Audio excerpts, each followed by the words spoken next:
What's up, wizards? Welcome back to Hacking Fate. Today we're going to be doing something a little bit different and a little bit fun. We're going to be doing astrology.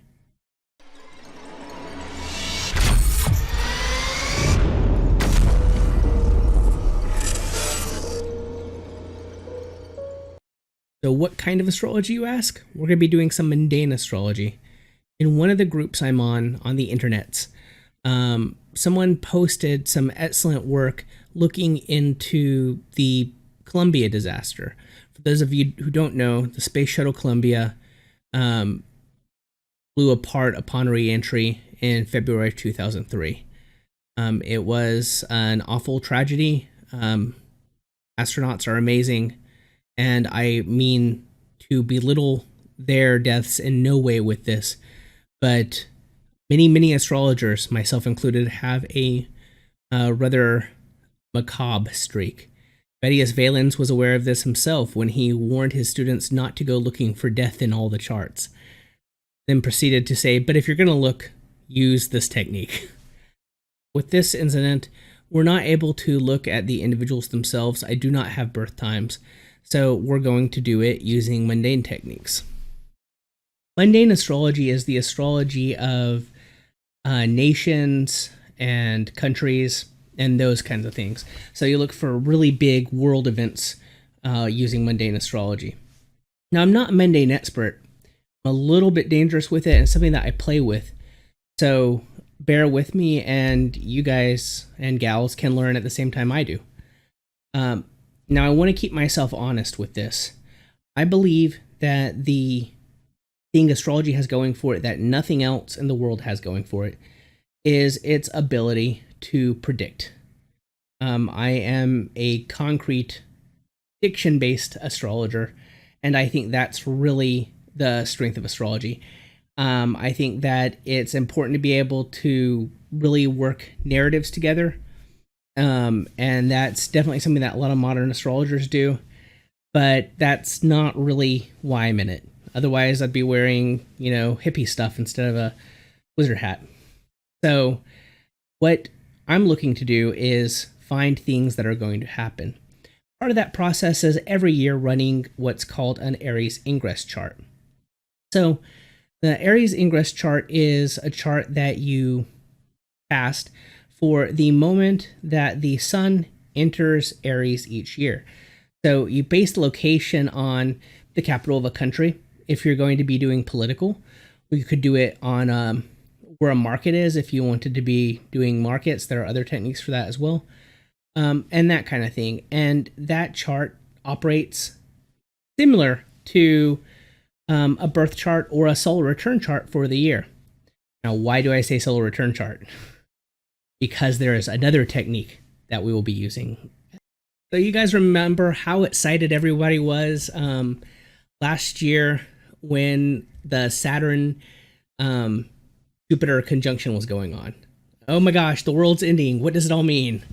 Well, it meant that we were coming to the end of a cycle and starting another really big cycle. Now, those are 20-year cycles, and this is the way that you use those. So you take the ingress chart for the year that it happens, and that basically acts as a root chart or a birth chart, similar to the way you use birth chart, for all the Aries ingresses you do over the next year. So what chart am I going to be using? I'm going to be casting an Aries ingress from Washington, D.C., because I'm an American, and it's likely that I would be doing that as an astrologer. Now, in 2003, I wasn't an astrologer, but now I am, and I'm going to pretend that I'm looking at it like a new chart, and we'll discuss it. Now, the question I'm trying to answer here is, would there be enough testimony in this chart that I would realistically have dove deeper? How would I have How would I have gone deeper? I would have started doing things like distributions, looking into lots, and generally making a nuisance of myself and spending way too much time in my books to try to look to see if I could figure out what was going on. So we're seeing if there's enough information in just these very basic techniques of ingress chart based on Washington, D.C., having the two charts, the first chart being for the Saturn Jupiter conjunction year 2000, and the second chart being the March of 2002 chart, which covers the time because there hadn't yet been an Aries ingress in February. So we're going to see if there are enough red flags raised that it would have warranted further investigation. Because if so, we have a pretty good chance of saying, hey, you know, I did not predict this. And I will absolutely not take credit for predicting something I didn't predict.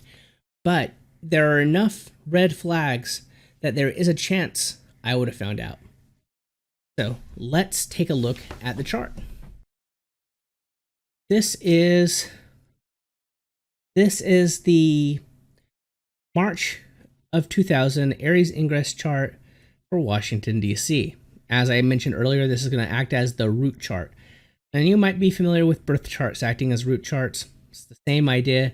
This has the promise of everything that's going to happen for the next 20 years embedded in it. It's just a question of how are these things going to happen and when. So the first thing we're going to do is run a perfection on this. So what perfection is it's a technique, and it is used with whole sign houses. You're using full zodiacal signs with it. You go from the first house for the first year, then for the second year you go to the second house, third year you go for third house. So what we're going to do is take a quick look, and we're going to mark the perfection sign. So where are we at? We have 1. This is 2000. This is 2001 to 2002. This is 2002 to 2003. There we go. Third house. Okay. I go ahead and mark the other ones, but I'm already kind of interested in that. So what we have here is some interesting stuff. Now, I would probably start interpreting this as news. The reason I would do that is because sometimes the third house is associated with news. If you're doing a natal chart, then it's normal for you to say, hey, that's siblings and neighbors going on in that third house. So you'd probably start with, hey, this is going to be a year where siblings and neighbors end up taking precedence. Well, everything that happens on these angles will matter. And what does a mundane third house mean? Well, I'm not going to go looking everything up right now, but we can start putting that together based on how things are composed. So we have it's cadent from the fourth house. So it's falling from the fourth house. So it's things that came out of the home. So this is the lands. So maybe this is infrastructure. So it could also be an infrastructure year. There's an argument to be made that infrastructure would also be the fourth house. So would say maybe infrastructure and maybe news, that kind of thing. Also, long journeys.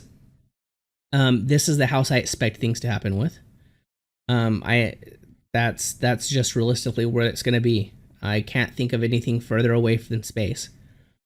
And then we have slaves and small animals, enemies and big animals. So that's where we're at with the themes of the year. So first, let's take a look and see what's in this third house. Well, we have Mercury. Mercury is the natural significator of things like travel. So that's possible. Now, I wouldn't have jumped straight to that. What I would have done is said, okay, well, what condition is Mercury in? Well, Mercury is in Mercury's fall. That's not good. That is one of the most wicked debilitations someone can be into. So we have a Mercury in its fall. And what does Mercury rule? Well, that tells me that, let's see, Mercury in this chart rules the ninth house, which is travel. That's another red flag. We're moving towards it, but I still wouldn't call it yet. And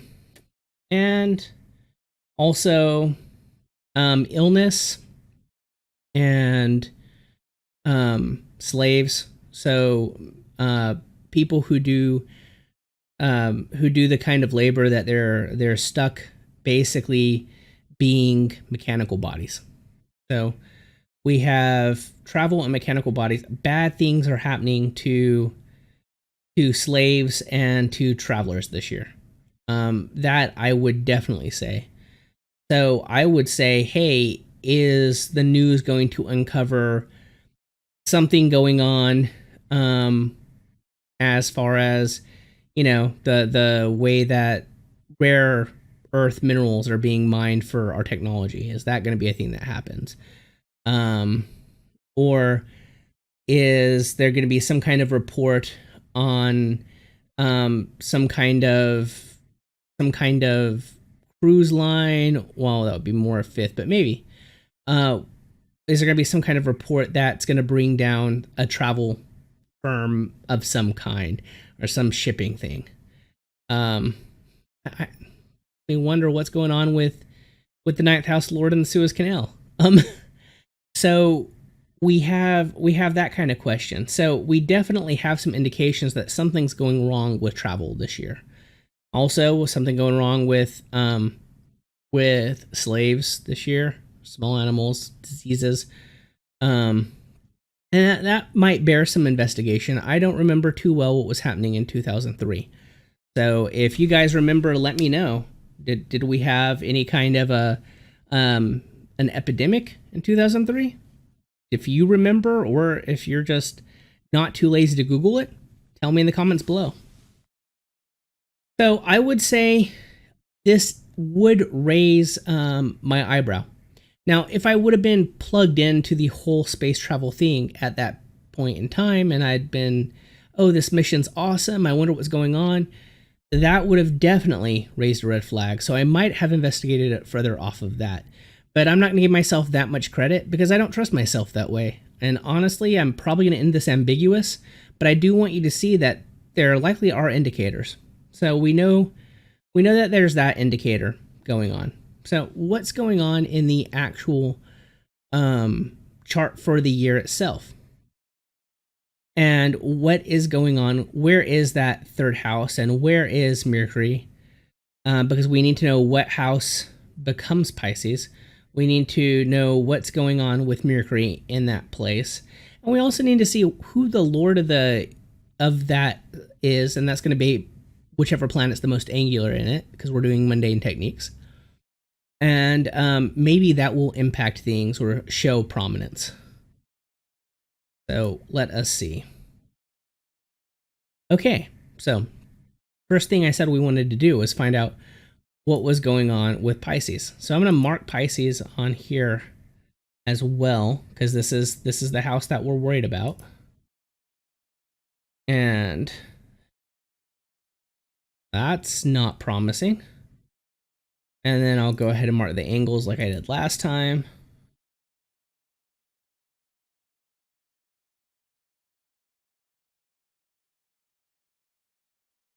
Okay.